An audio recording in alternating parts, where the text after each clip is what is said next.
Buenos días y bienvenidos.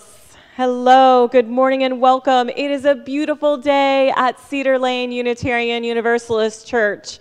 I'm the Reverend Katie Romano Griffin, your assistant minister. Please know that whoever you are, whomever you love, wherever you are from, whatever your beliefs, life circumstance, gender identity, or immigration status, you are welcome here. All of us are welcome. All of us are loved for who we are, as we are. If you're new to Cedar Lane, we have a small gift for you. So please raise your hand if you're comfortable doing so, and keep it raised for a moment so that our ushers can find you. And I invite you all to give our guests a warm Cedar Lane welcome.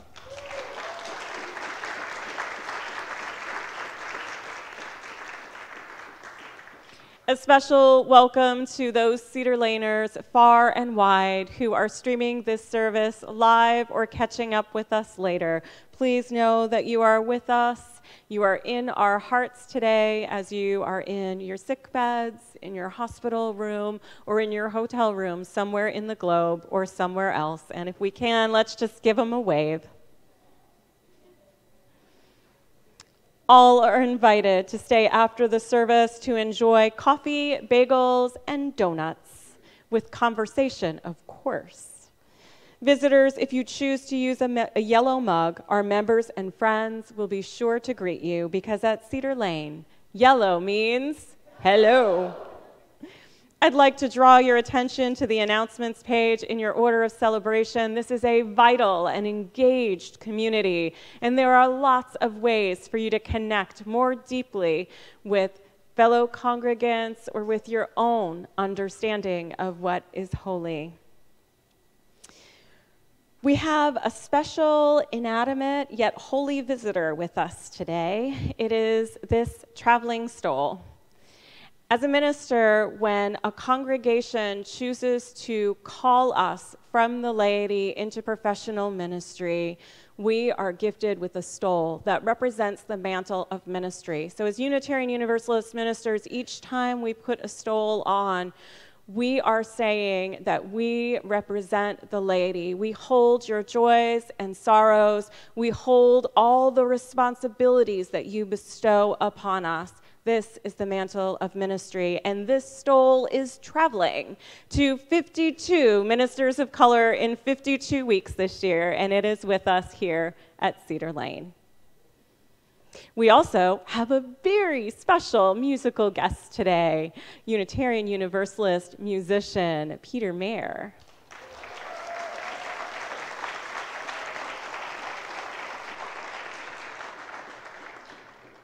In this caring community, the pastoral visitors are an extension of the ministry team.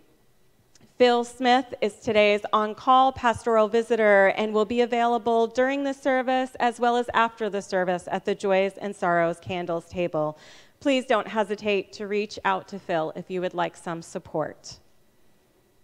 I invite you now with great enthusiasm to please greet your neighbors, especially our new folks.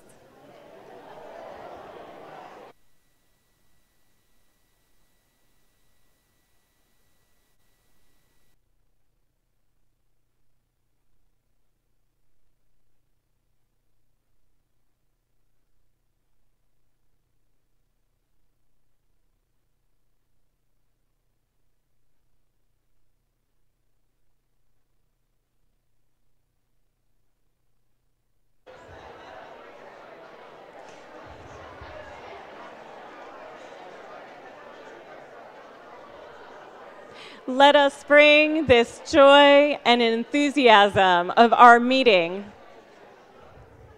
into this service as we begin to turn our hearts and our attention to worship with the sweet sounds of our prelude.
Wonderful. Thank you. Thank you.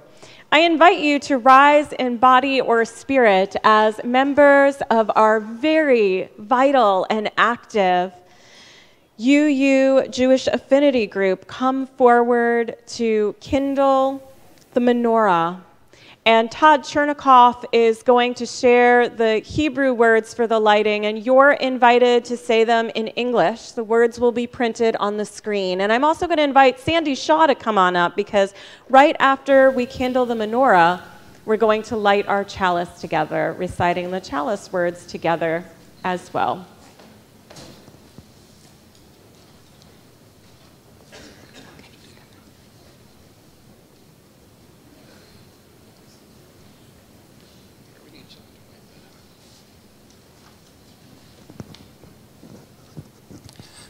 Baruch atah Adonai, Eloheinu melech haolam, asher kiddushanu b'mitzvotov, v'tzivanu l'hadlik ner shel Hanukkah. Blessed are you, our eternal God, ruler of the universe, who has sanctified us with your commandments and has commanded us to kindle the Hanukkah lights.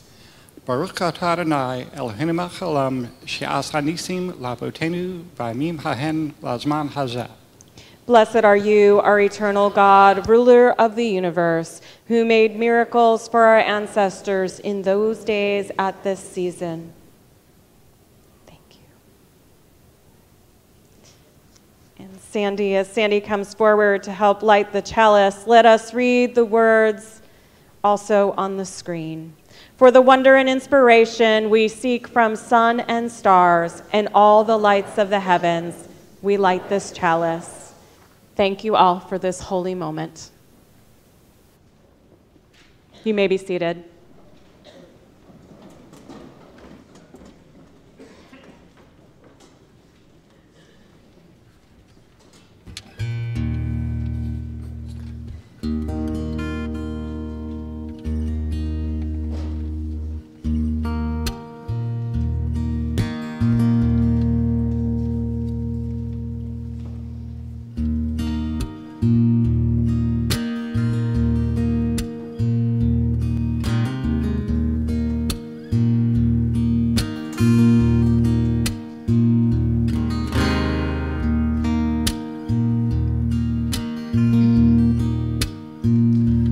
When I was a boy, each week on Sunday we would go to church and pay attention to the priest. He would read the holy word, consecrate the holy bread, and everyone would kneel and bow. Today the only difference is everything is holy now. Everything is holy now.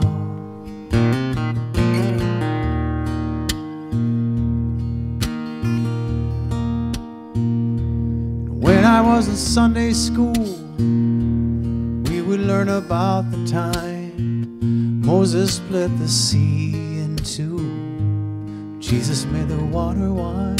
And I remember feeling sad. Miracles don't happen still. And now I can't keep track, 'cause everything's a miracle. Everything's a miracle.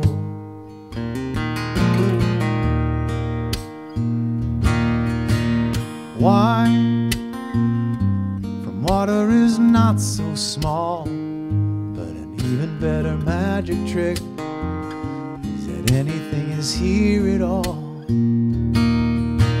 So the challenging thing becomes not to look for miracles, but finding where there isn't one.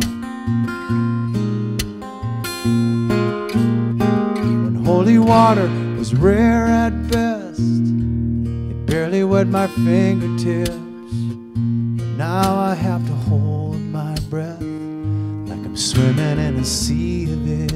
It used to be a world half there, heaven's second-rate hand-me-down, but I walk it with a reverent air, 'cause everything is holy now.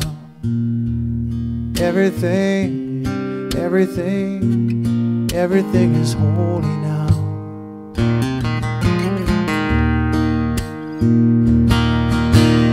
Read, questioning child's face, say it's not a testament, that'd be very hard to say.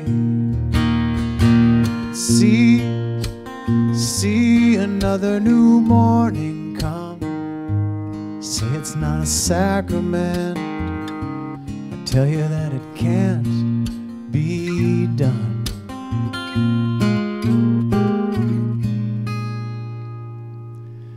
This morning outside I stood, saw a little red-winged bird shining like a burning bush, singing like a scripture verse. It made me want to bow my head. I remember when church let out, how things have changed since then. Everything is holy now.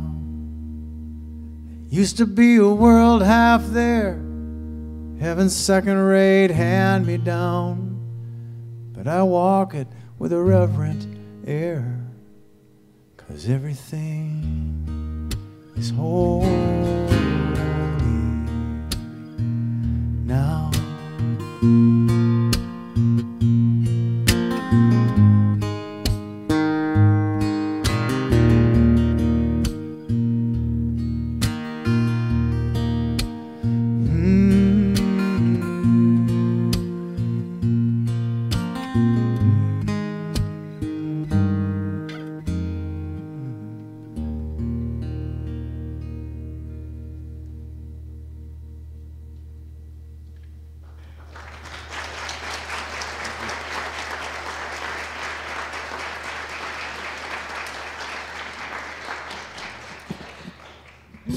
Let us rejoice in this moment made holy by your presence. As Unitarian Universalists, we agree to be in this liberal theological community together. There is a diversity of personal theologies held together by covenant.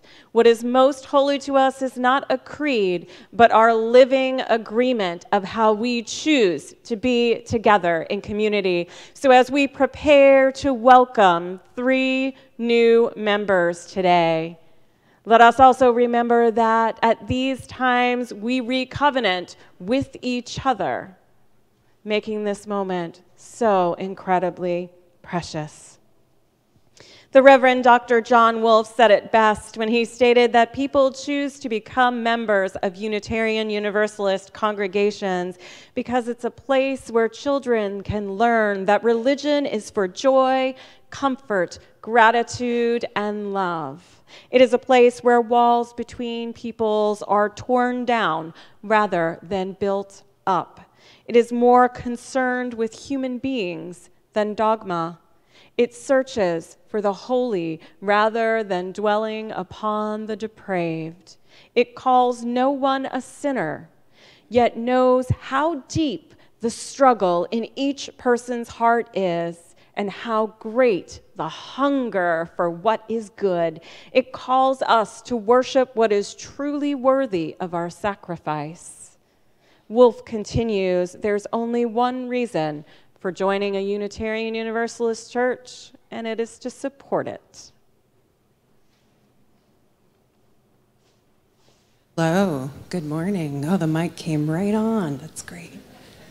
I'm Sarah Davidson. I'm your Director of Communications and Membership Engagement. I'm here because I'm excited to welcome our newest members to our spiritual home. But of course, I have to sidebar a little bit and talk about other things that I'm excited about. I'm excited that we had 250 people here last Saturday for Holiday Craft Day. Yeah. I'm excited that we had 100 volunteers make it happen. That's crazy. That's crazy, 100. I'm excited about Soul Matters groups that are relaunching. Signups were in the e-news starting on Friday. There's info in the order of service, or the insert in the order of service. Soul Matters and Beloved Conversations are a wonderful way to connect with people that you don't know in an intimate setting over some very rich material. If you haven't joined a Soul Matters group and you don't know anything about Beloved Conversations, please, please do it. I get so much positive feedback about Soul Matters. It's the one program that I've not heard a bad word about. Everything else is great too. Anyway, let's get down to it. So new members, as I call your name, please join me on the stage so that we may covenant together. Michelle Suttleson, Shira Ehrlich, and Ingrid Vombard. Welcome. Have you signed the book yet? If not, you're welcome to sign the book. Shira, Ingrid, welcome. Have you signed the book yet? Okay. If you haven't yet signed the book, you are not a member. But if you would like to be, I invite you to come forward during this process and be welcomed into relationship with the larger community. So we're just gonna wait just a moment here. As we are, I'd love to introduce your Board of Trustees President, Gail Riley.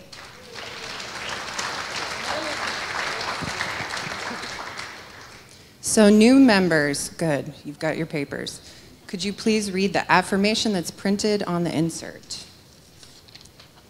As new members, we accept the responsibilities and freedoms associated with membership in a Unitarian Universalist congregation, to commit to support this religious community with our time, gifts, and substance, and to join the members of Cedar Unitarian Universalist Church in a common quest for religious and spiritual understanding and for the common purpose of leading record and compassion to all. Welcome.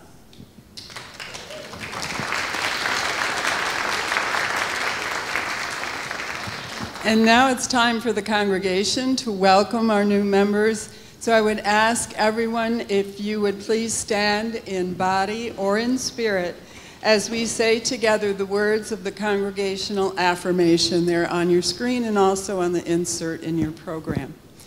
We bid you welcome as you come with anticipation and joy. We hope that you will find here room to grow and flourish in mind, body, and spirit. We accept you into our community as companions in the spiritual journey. We commit to rejoice with you in times of happiness, to grieve with you in times of sorrow, and to share with you all the blessings of our free faith. As we move from being single units to one community made stronger by our newest members, let us read together the unison words in our order of service from Theodore Parker. Be Ours a religion which like sunshine goes everywhere, its temple all space, its shrine the good heart, its creed all truth, its ritual works of love, its profession of faith, divine living. Welcome.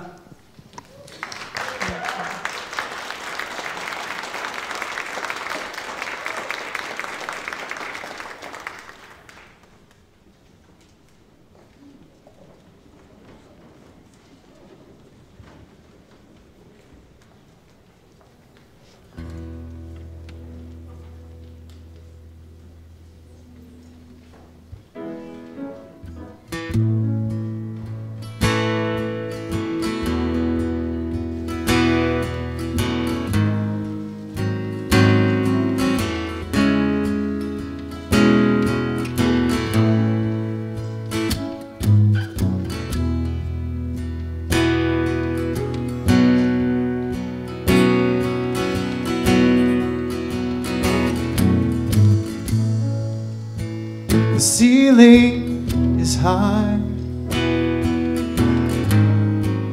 to let your soul rise up to the angels who teach you to fly.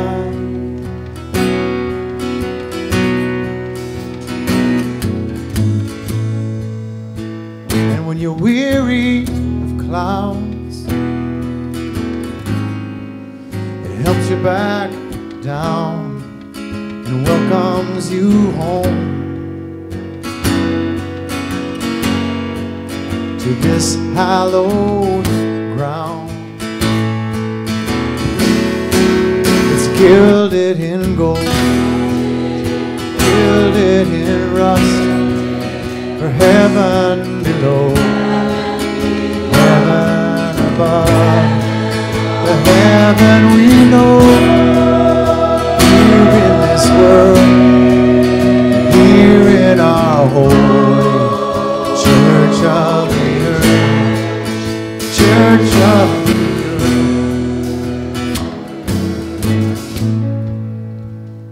The windows are wide, so darkness and light, mystery and beauty meet you inside.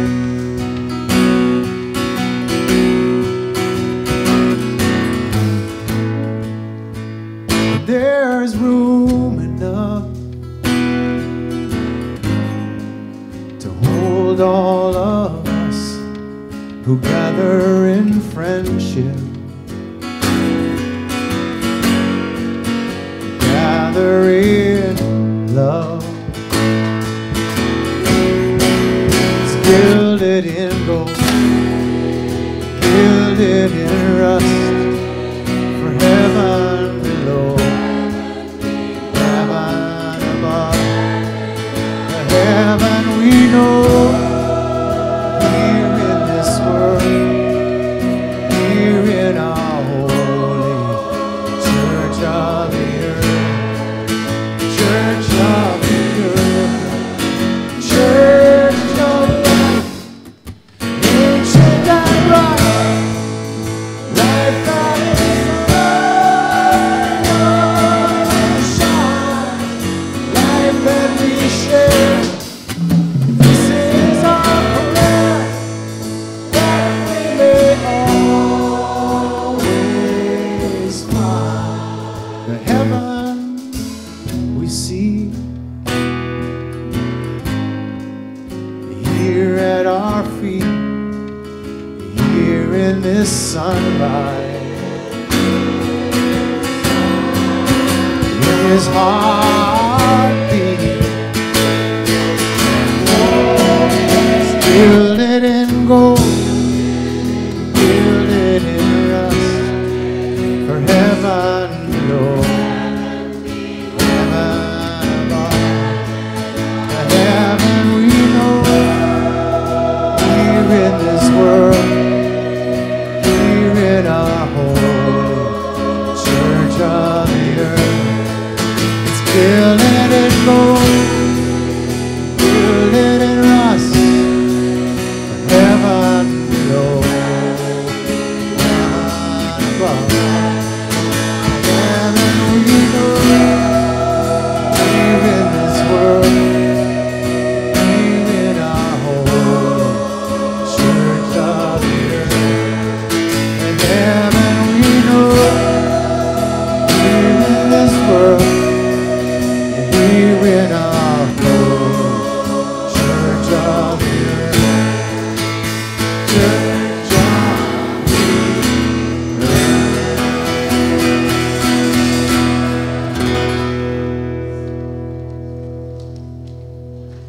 Sing. Let the people say amen. Wow. Thank you, Peter, Chris, Jasmine, Henry, choir. Wow, wow, wow.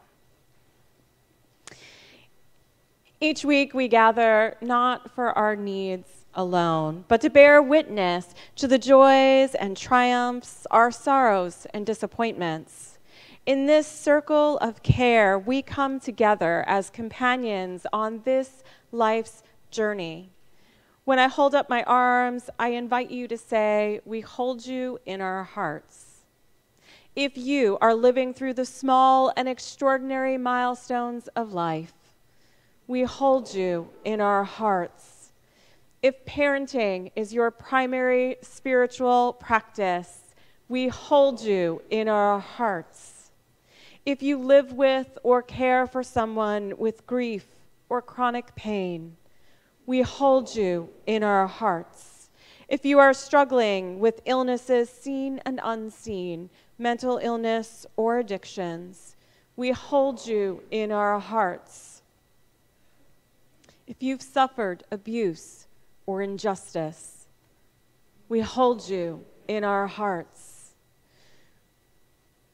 We heard from Betsy Wilhelm that they'd like to share the joy of the marriage of their son, Chris, to Olga Morales. The couple was wed on July 6th of 2018 in Annapolis. We hold them in our hearts. Ezra Town is undergoing surgery this week, and the family would appreciate some support. If you check out the newsletter and Facebook, there's a link to Meal Train. If you're willing to drop off a meal, cards are also welcome. Ezra and Jenny and family, we hold you in our hearts. Our caring extends beyond Cedar Lane to those whose lives are lost or impacted by violence and calamities in our world. To all those who are suffering, we hold you in our hearts. May these friends of ours, our companions in this room, in our community and the world, all the lives and all the words unspoken in all hearts be held in the embrace of prayer and by a love that will neither let us go nor let us off the hook. As we take these prayers into silence, I invite those who are grieving the loss of a loved one or commemorating the anniversary of a loss to please stand or rise in body or spirit in memory.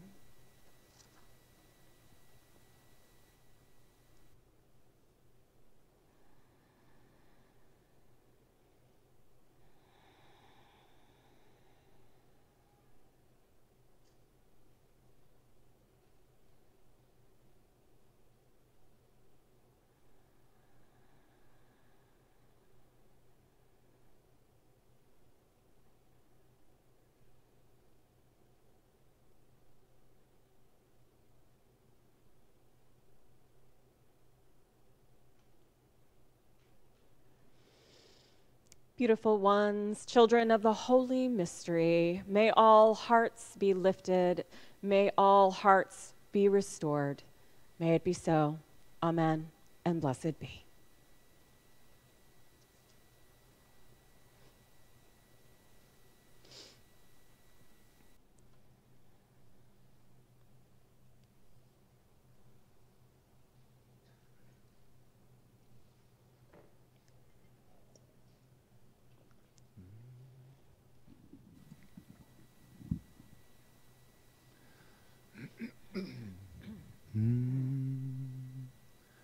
You come from the time before time, before the universe was born, when there was a seed that it was inside, and then it all came crashing forth. You come from the great fire of stars. They made the atoms in your bones. They put a light inside of your heart. They put a brightness in your soul. You come from a stone's uncanny desire, beautiful yearning of the earth, beautiful longing to be alive, beautiful child of the world. You come from a vast family tree. You come from the first life to appear. You come from the land. You come from the sea. You come from 1,000 million years. You come from a fierce warrior's song, a noble hunter's eyes. You come from love, tender and strong, compassionate and kind. You come from all the hopes and dreams that made your ancestors' hearts stir. Their beautiful passions and beautiful schemes, beautiful child of the world. You come from laughter and from tears, beautiful unexpected turns, from the sliver of chance that brought you here, beautiful child of the world. And you belong as much as the moon, as much as the morning unfurled, as much as the robin's beautiful tune, beautiful child of the world. And all of the 1,000 beautiful parts of the story of your birth are singing together the song that you are, beautiful child of the world.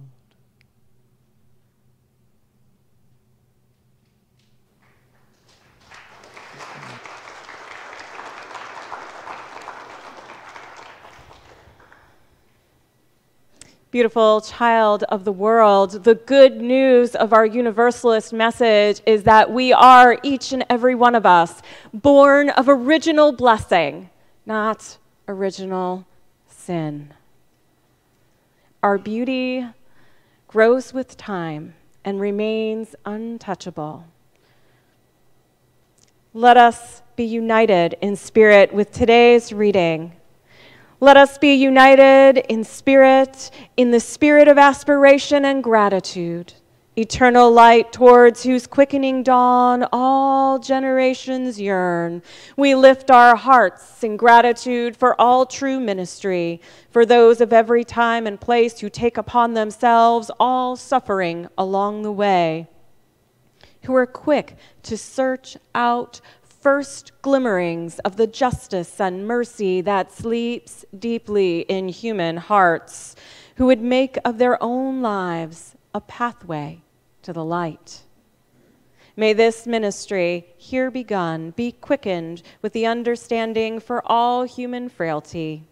May it touch with blessing and comfort the dreams of youth, the wistfulness of age, the loneliness and longing for human companionship in all times of life. May it affirm with courage the uniqueness of every person and celebrate with joy the grandeur of the human spirit. May this ministry, gifted with inner light, always look beyond itself with that divine discontent which will never rest until every child of the earth is increasingly free from all prisons of the mind, body, and spirit, until all goodness, justice, and mercy cover the earth as water covers the sea. In the name of all earth's children, we would seek it.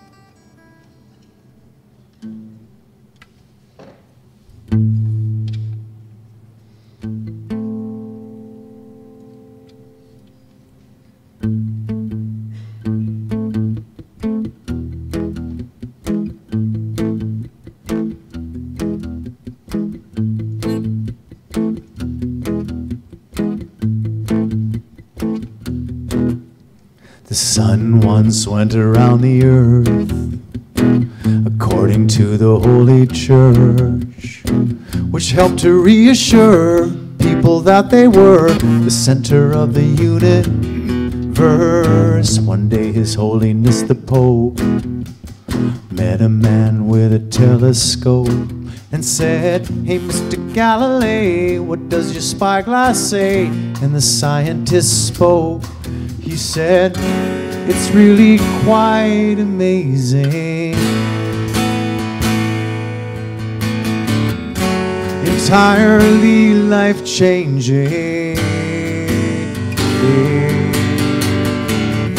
So let me ask before I show you, do you really want to know?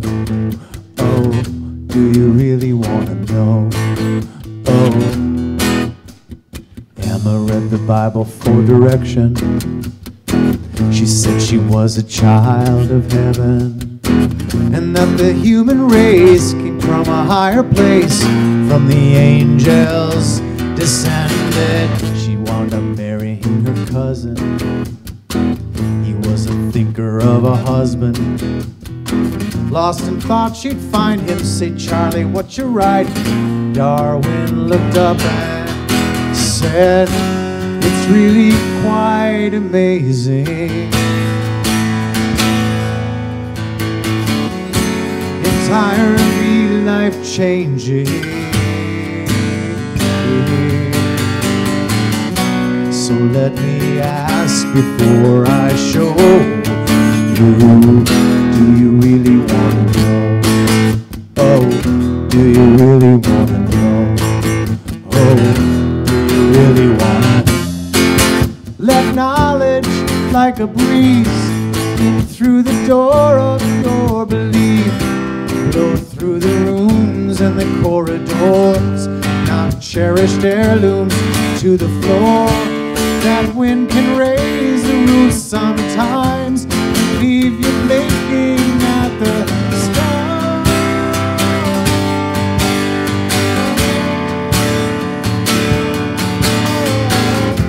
So if you stare into this glass, beware that there's no going back. To say sunrise, but it will refuse. Instead, the earth itself will move and spin you around from dawn to dawn into the wonder of it.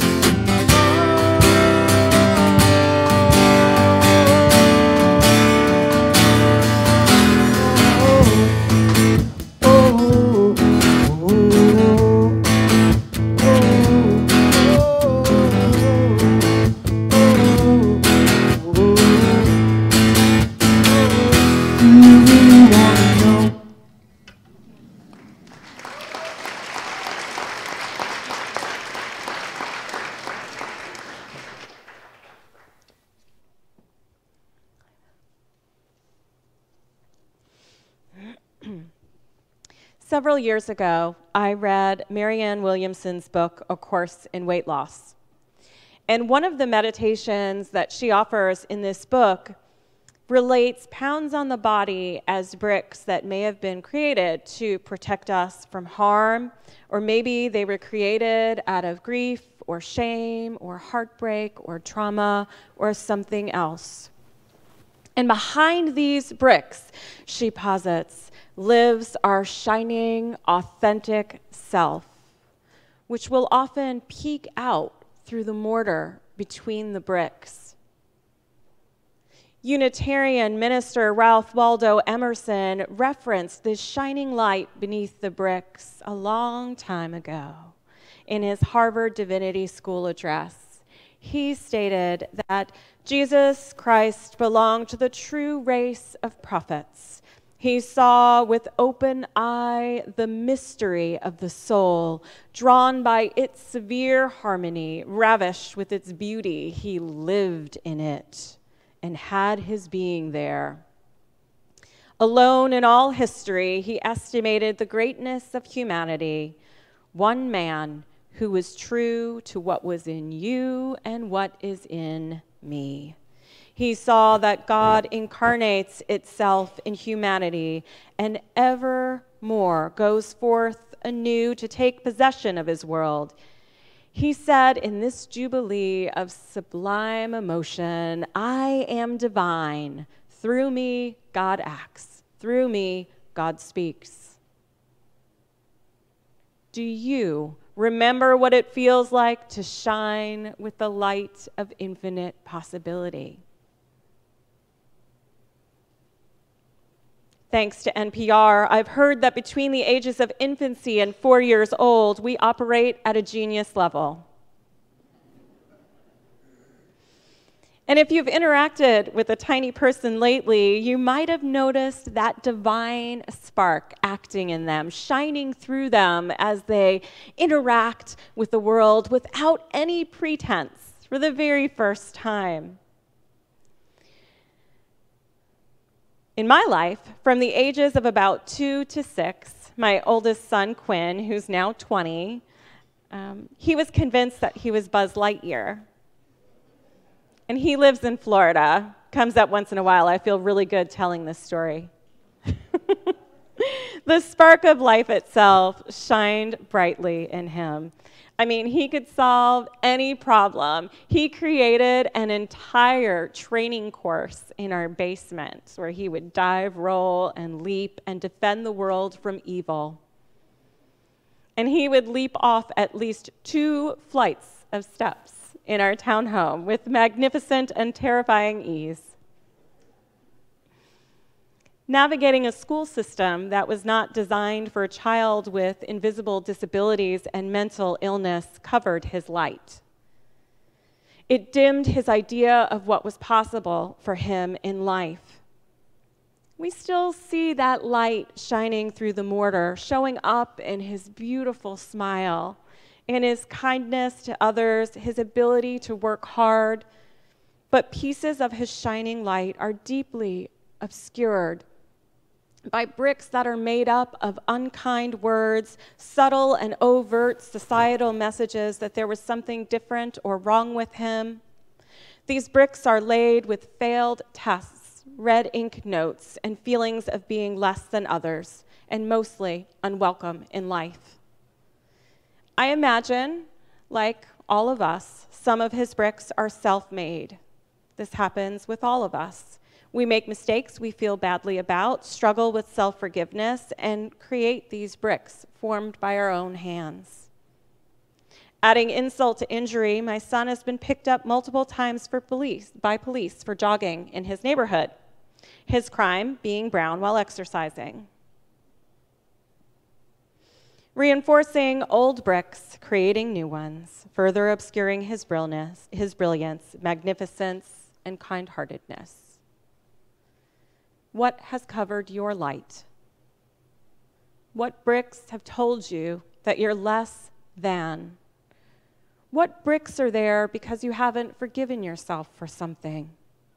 What bricks have built the walls around your light, obscuring the natural brilliance and magnificence that is you? Where is your light? In 2006, my business partner, Shel Redfern, and I had our very first high-profile client, the Reverend Dr. Michael Bernard Beckwith. He was fresh from his debut on Oprah as one of her spiritual advisors, and we were the on-the-ground PR and marketing team for an event he was doing in Fort Myers, Florida. Like many truly spiritual teachers, the Reverend Dr. Beckwith is one of those people who shines brightly, and I mean, he glows. Not with a literal light that shines around him, but you can see that he radiates peace, love, joy, and acceptance, warming all those who are in his presence. Have you met someone like this? Someone who lets you know that you were loved for exactly who you are, bricks and all. Someone who sees your light and lightens the load of bricks around you when you're with them. Someone who makes you feel like anything is possible again. During one of his interviews, a reporter went off script and asked the Reverend Dr. Beckwith what he'd meant when he said on Oprah that God doesn't make mistakes regarding his feelings about the holy and being gay. Now, clearly the interviewer was trying to press him into saying something anti-gay. And I opened my mouth to stop the interview, but he started speaking, love radiating, from every ounce of his being for the interviewer, for humanity, for our LGBTQIA+ siblings.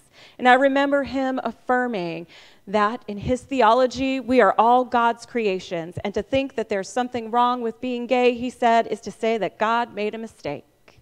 And God just doesn't make mistakes. He went on to say that all love is an expression of God's love, a way that the holy mystery expresses through us. Boom.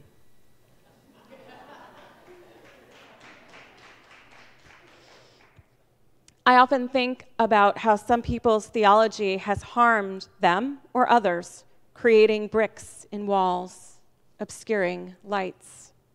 I often think about how legal forms, doctors' offices, intake forms, and the like ask if you're male or female, building bricks around the light of our trans and gender non-binary beloveds. I think about how when jokes are made about non-binary pronouns like they, their, zer, and z, how bricks are created around people who are gender non-binary and also around those of us who say those hurtful, unwelcoming words.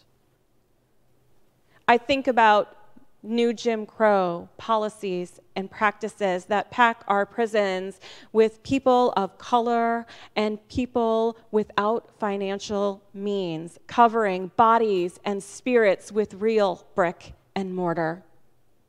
I think about spaces without access for people who use wheelchairs, walkers, canes, and scooters that deny access to important places like our chancel. What message do these stairs send?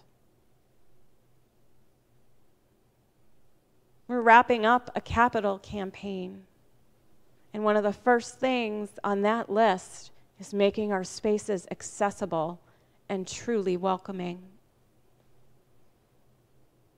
My friend, the Reverend Teresa Inés Soto, wrote an article in this month's Unitarian Universalist World, raising awareness about the exclusivity of our spaces at General Assembly, the annual gathering of our Unitarian Universalist Association of Congregations. If you're able-bodied, you come to worship, and there will be a seat for you, carefully placed by staff. However, the Reverend Soto, who uses a scooter, implores that they would just like to have a seat saved for them as well. Instead, when they arrive to worship, chairs need to be moved by attendees or staff in a last-minute effort to make space for their scooter, space that they have to claim themselves. Our UU spaces are not always intentional or welcoming to people who have disabilities, both visible and invisible. You'll notice that all the songs are on slides today. Some of us struggle with that 12-point type. I've got 24-point type here.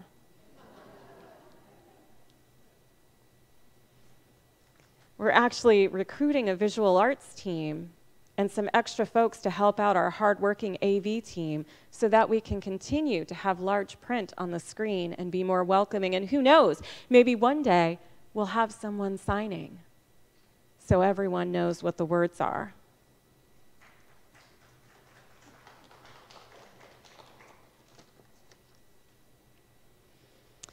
Even in the face of all the many messages, both internal and external, that can make us feel unwelcome, imperfect, and obstruct our light, nothing and no one can put out that light completely. This is the season where we remember the miracle of a light that will not go out. This is the season when we honor the birth of a child of light, and we are all children of that same divine light, and nothing can take away the very essence of us. No trauma, no word, no deed, no mistake. There is within us an untouchable inherent worth and dignity that is our core. So I ask you, where is your light? Will you let it shine? Can you forgive others, forgive yourself, and begin to knock some of those bricks out of those walls? In our reading, John Cummings stated, eternal light, towards whose quickening dawn all generations yearn. We lift our hearts in gratitude for all true ministry, for those of every time and place who take upon themselves all suffering along the way, who are quick to search out first glimmerings of the justice and mercy that sleep in human hearts, who would make of their own ways, their own lives, a pathway to the light. Where is your light? And will you use it to make a pathway to the light for others? How will you let your light shine this holiday season? How will you break down the bricks in your life and in others? And when the world, when it has wronged you and the ones that put those bricks there for you, what will you do with those bricks? How will you break them down? Will you create forgiveness this holiday season in your heart and the hearts of others? Will you find it in yourself? Can you find it in yourself to let your light, your brilliance, not just shine through the mortar as you do acts of love, but will you recognize that you are love, you are justice and kindness, and let that light dissolve the mortar as those bricks fall away? Maya Angelou once said, "Nothing can dim the light that shines inside of you." Perhaps others may seek to cover up your light, but they can't take it away, and nothing can truly dim it. Not even you have the power to eradicate that light. So I implore you, let it shine. Let yourself be brilliant and glorious. Be the being that you are meant to be. Diana Faulds wrote, "Why wait for your awakening? Do you value your reasons for staying small more than the light shining through the open door? Forgive yourself. Forgive yourself. Now is the only time you have to be whole. Now is the sole moment that exists to live in the light of your true nature. Perfection is not a prerequisite for anything but pain. Please, oh please, don't continue to believe in your stories of deficiency and failure. This is the day of your awakening. And my prayer for you is this: wake to your brilliance. Wake to knowing that you are made of some larger, great mystery, and your light is unstoppable. Wake and know that the same is true for others, and if we all combine our lights together, we can light this world up. I'd like to invite you to rise in body or spirit. We are going to sing together, "Where is the Light?" The words will be on the screen, and I invite you to be all in. Let your light shine, move your body, clap your hands, sing along at the top of your lungs without a care for key. Let's make joyful noise. Amen and blessed be. So the choir will be leading your part for this song. Please join in with them at the end of every line of the verse and also for the whole chorus, and especially on This Little Light of Mine at the end of the song, okay?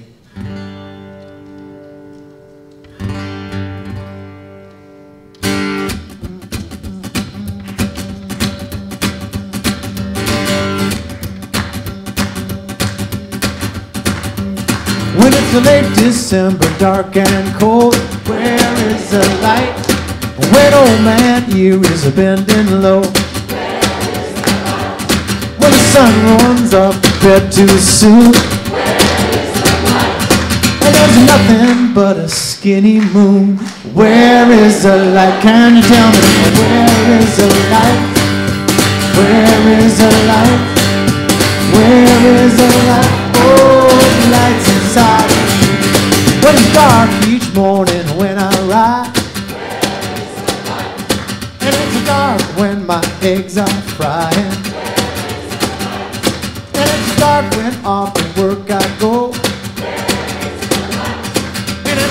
dark again when I get home.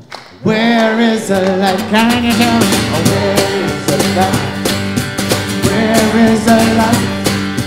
Where is the light? Oh, the light's inside. It's in my skin, in my bones, in my heart, in my soul. That light of life, so bright and golden, like a summer day. When the sun goes missing in the sky, it is rising in my eye, chasing all that winter gloom away. Oh, I'm burning bright like kerosene. I'm twinkling like the Pleiades. I'm dancing like a candle flame. And I'm flaming like a fruit flambe. Where is the light? Can you tell me now? Where is the light? Where is the light? Oh, the light's inside.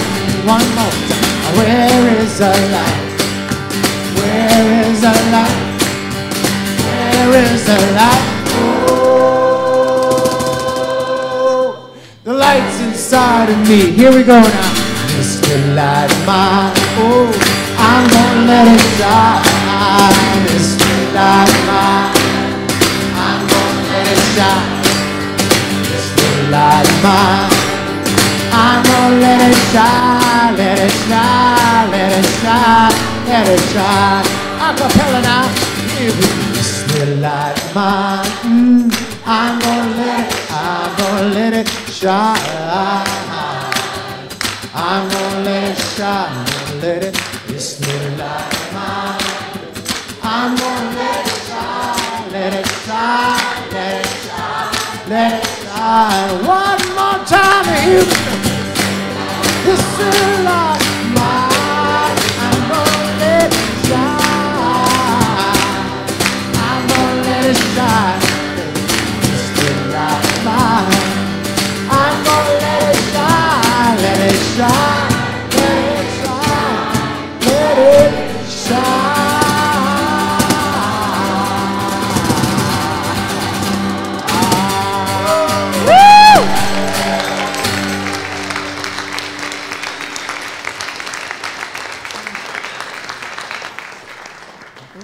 That's what I'm talking about.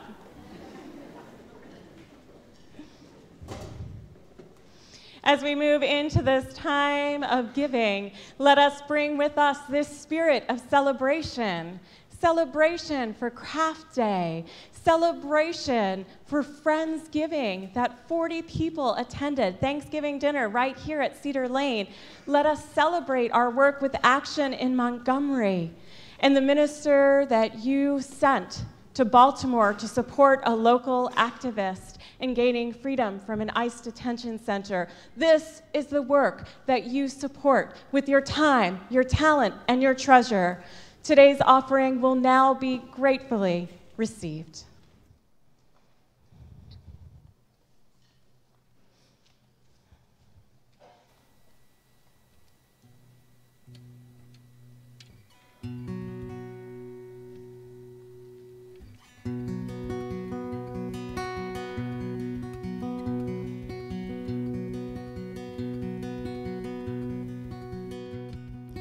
When winter's gray is on the sky, rust upon the leaves that lie, red on the last few berries clinging, brown on the branch where bitter wind's singing, even when white obscures the scene. Still in winter there is green.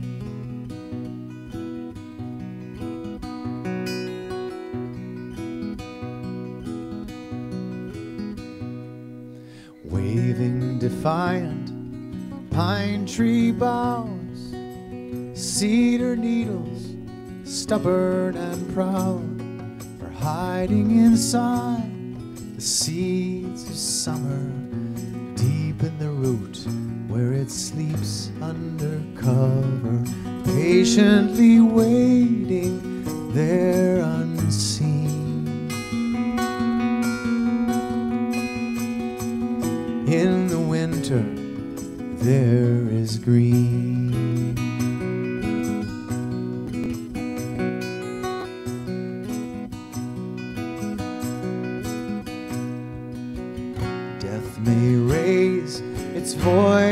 day.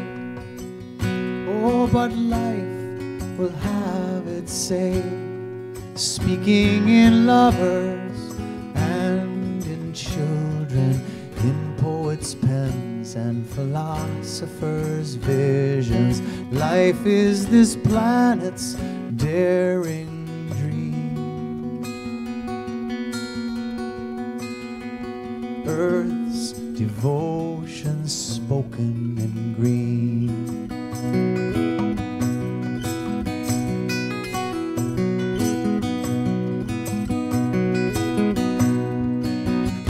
So keep it in your winter store, hang its garland round the door, grant to your heart its hopeful promise, fashion a wreath for its blessing upon us. Winter brings browns and grays indeed, but when it comes, remember green.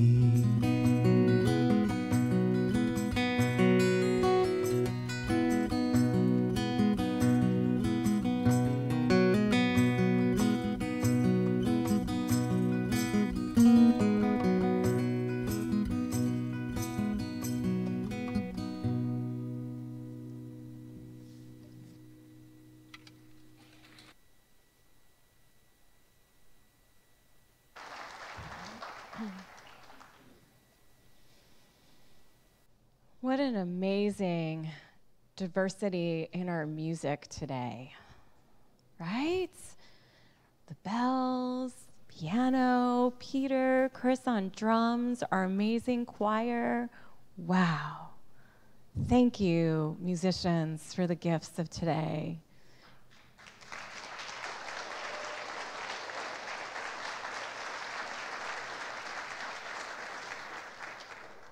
Thanks to our AV team who mics it all.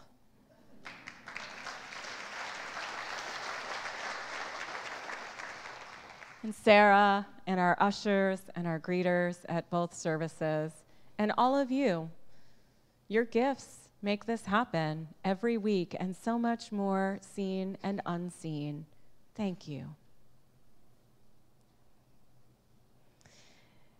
Quick announcement. After service, you're invited to pop into the library and greet our new members.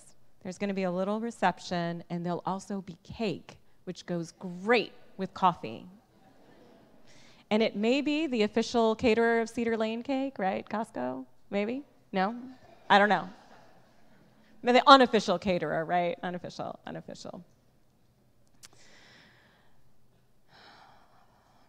I invite you, as you go forward into this week, don't let the busy put bricks around your light. Let it shine, let it shine, let it shine when you sing in the car, when you dance with your refrigerator. Let your light shine. Be your authentic self. Let yourself flow with infinite possibility. Go forward as the love that holds all and won't let you go. Amen, and blessed be.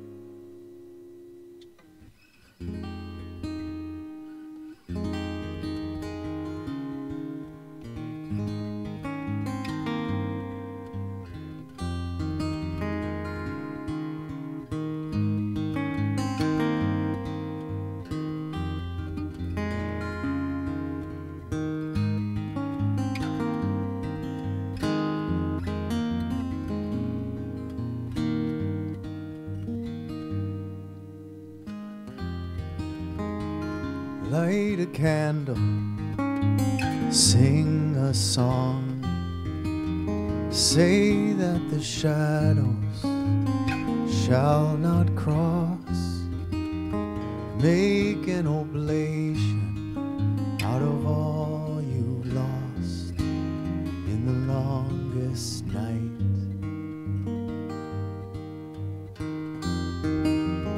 God gather friends, cast your hopes into the fire as it snows, and stare at God through the dark windows of the longest night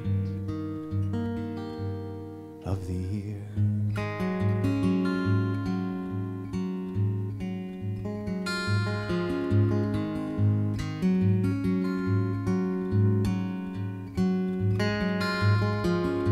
A night that seems like a lifetime if you're waiting for the sun. So why not sing to the nighttime and the burning stars up above?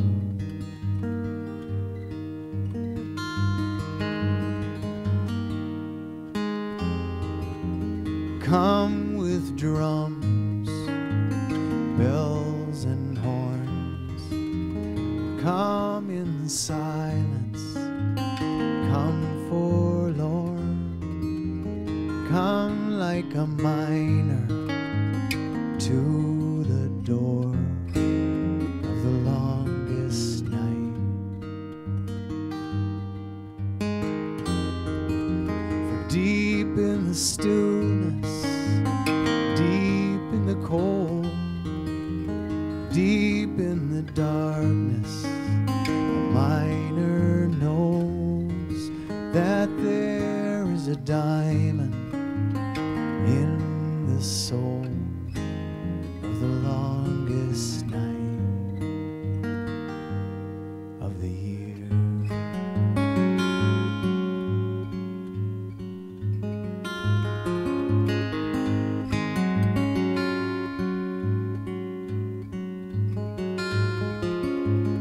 Night, it seems like a lifetime if you're waiting for the sun. So why not sing to the nighttime and the burning stars up above?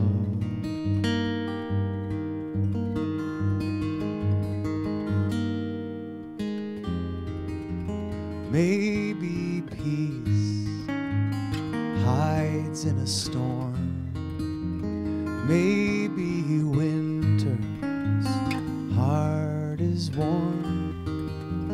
Maybe light itself is born in the long